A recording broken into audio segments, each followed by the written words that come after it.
The Irish famine, food, politics, and the weaponization of hunger, the famine that didn't have to happen. When you hear Irish famine, you might picture a land devastated by nature, a people starved by forces beyond anyone's control, a tragic but inevitable disaster. But what if the real story is something far darker? What if one of Europe's worst humanitarian catastrophes was less about potatoes than politics? A famine in a land of food, engineered by policies, prejudice, and the machinery of empire? Between 1845 and 1852, over 1 million Irish men, women, and children died, not just from hunger, but from evictions, disease, and despair. Another 2 million fled their homeland in coffin ships, scattering the Irish across the globe. Meanwhile, while children starved in the ditches, Ireland was still exporting food, grain, beef, butter, to the wealthiest empire on earth. This is not just the story of a blight. This is the story of how food became a weapon, how suffering was justified by ideology, and how the dead were blamed for their own deaths. The Irish famine isn't just a lesson in history. It's a warning about what happens when power decides who lives and who dies. Chapter 1. Before the Blight, Ireland under the British yoke. To understand the famine, you must first understand Ireland before the storm. By the early 1800s, Ireland was part of the United Kingdom. On paper, in reality, it was a colony ruled by absentee landlords, policed by British soldiers, and governed from London. The Irish Catholic majority owned almost nothing.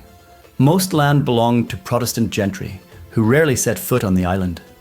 Centuries of conquest, confiscation, and penal laws had left the Irish poor, landless, and dependent. A single failed harvest could mean eviction or starvation. The potato became their lifeline, not because it was exotic or Irish, but because it was the only crop that could feed a family on a tiny plot, rented from landlords whose main concern was maximizing profits.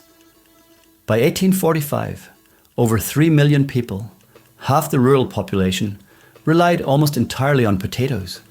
But the fields also produced wheat, oats, barley, beef, pork, and butter, most of it destined for export. Ireland was, on the eve of the famine, a net exporter of food. But beneath this apparent plenty, there was fear. Landlords could evict entire villages at a whim. The rack rent system drove tenants deeper into poverty each year. Most lived in mud cabins, barefoot, one bad harvest away from ruin. Chapter 2. The Coming Storm, the Blight, and the First Failures. In 1845, a strange darkness swept across Europe. A fungus, Phytophthora infestans, began to rot potato crops from Belgium to Poland. In Ireland, the effect was catastrophic. By September, blackened fields stretched from Cork to Donegal. The main food source for millions was suddenly gone. At first, there was hope. Some areas escaped the worst, and the British government sent in scientific experts. Prime Minister Sir Robert Peel ordered Indian corn from America and set up relief depots. But the government also worried about disrupting markets. Relief had to be carefully limited, lest the Irish become dependent on charity. The 1845 harvest failed, but enough potatoes survived to keep most alive. Barely. By 1846, the Blight returned with a vengeance. The entire crop, except a few isolated patches, was lost. Famine began. Yet as the potatoes failed, Irish ports continued to load ships with food. Throughout the famine years, food exports not only continued, they increased. In 1847 alone, as famine peaked, more than 4,000 ships carried food from Ireland to England. The Irish starved while their grain and livestock fed the empire. Chapter 3. Exporting life. Food leaves, people die. How was this possible? The answer is as simple as it is chilling. Law and property rights. Irish tenants paid rent to landlords, who sold their produce to pay debts, fund their lifestyles, or invest in English banks. If tenants fell behind, they were evicted, often with the help of the police or military. Their homes were pulled down, families were left to die in the open. In 1847, the Black 47 of Irish memory, more food was exported than any year before or since. Grain, butter, beef, and pigs left for Liverpool and London, while in rural Ireland, children lay dying in ditches, their mouths stained green from eating grass. The British government refused to ban exports or seize food for the hungry. To do so, they argued, would violate free market principles.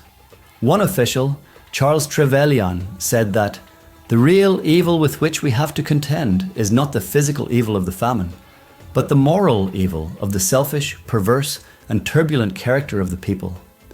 Relief depots were closed, soup kitchens shuttered, and the starving were told to find work on government, famine roads, useless projects that offered a pittance or nothing at all. Chapter 4. Hunger as Policy. The Ideology of Laissez-faire. Behind every policy was an idea that to interfere with markets was to invite chaos, that the Irish poor were responsible for their own misery. The reigning ideology of the British elite was laissez-faire. Economics. Government should not intervene, even to prevent mass death. Charles Trevelyan, head of the Treasury and the real architect of famine policy, saw the disaster as a mechanism for reducing surplus population. He wrote, "The judgment of God sent the calamity to teach the Irish a lesson." For Trevelyan and many in London, the famine was not a tragedy, but a grim necessity. This tough love found expression in the Poor Law Extension Act, which made local landlords responsible for relief, except most landlords were bankrupt, absent, or indifferent. Poorhouses filled to bursting, those who entered often never left alive. Eviction became epidemic. In some counties, half the population was driven from their homes. Relief schemes, when they existed, were designed to humiliate. Soup kitchens required proof of poverty. Work for food was enforced on the sick and starving. Aid from abroad was often blocked by red tape or outright refusal. Chapter 5.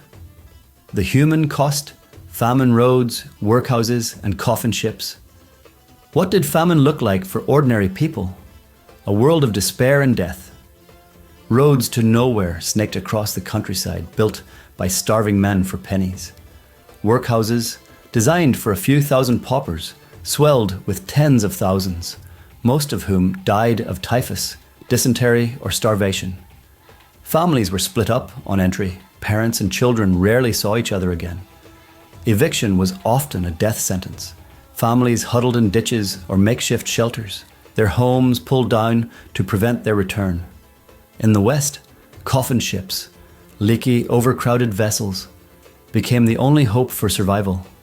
Thousands perished before reaching America, Canada, or Australia, their bodies thrown overboard. Those who survived carried trauma and often disease with them, changing the face of the Irish diaspora forever. Mass graves, famine pits, dot the Irish landscape to this day. In some parishes, entire populations vanished.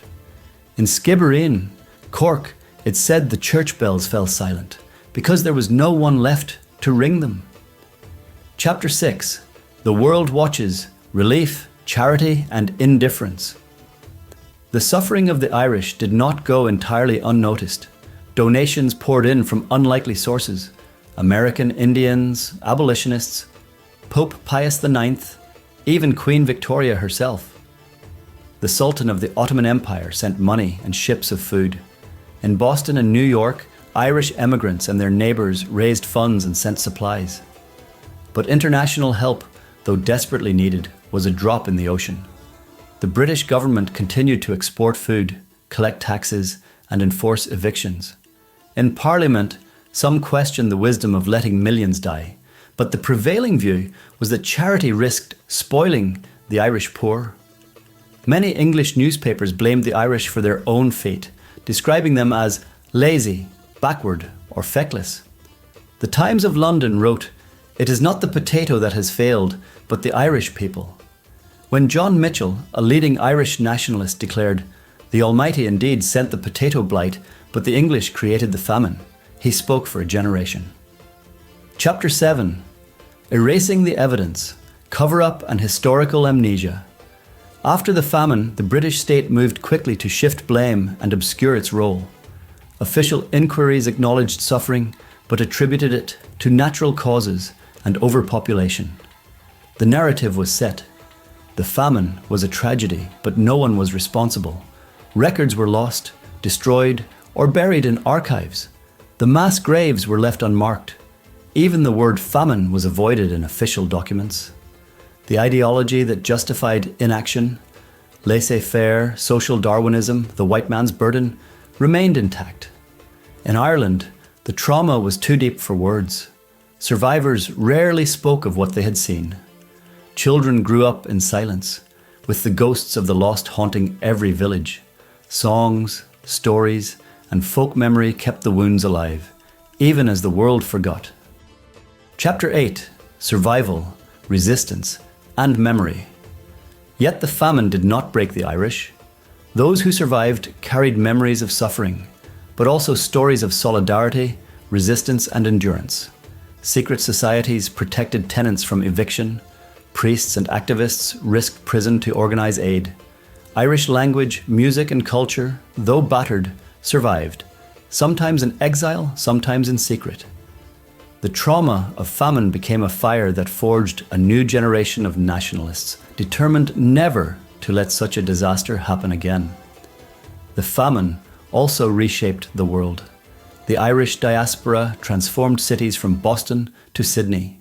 Irish Americans, their wounds still fresh, played a key role in struggles for labour rights, abolition, and Irish independence. Chapter 9. The Legacy. Famine's shadow in the modern world. The famine ended in the early 1850s, but its scars remain. Ireland's population, which stood at over 8 million before the Blight, never recovered. To this day, there are more people of Irish descent living outside Ireland than in it. The lessons are still debated. Some call it genocide, others a colossal failure of policy and empathy. The famine remains a warning of what can happen when those in power value markets over lives, when ideology outweighs humanity, and when suffering can be blamed on its victims. In modern Ireland, the famine is not just a wound, it is a rallying cry. Its memory fuels debates over justice, sovereignty, and the meaning of freedom. Mass graves have become sites of remembrance and protest. Famine victims are honoured in memorials from Dublin to New York. Closing. Why the Irish famine matters. The Irish famine is not ancient history. It's a story about power. Who has it, who uses it, and who pays the price when ideology trumps compassion. It is a reminder that food can be used as a weapon, that suffering can be engineered, and that history is always written by the victors. To remember the famine is to remember the cost of indifference and the danger of letting the powerful define whose lives matter. In a world still marked by hunger, migration, and inequality, the lessons of the Irish famine remain as urgent as ever. If you liked our article, please subscribe and share it with your friends and family. It means the world to us.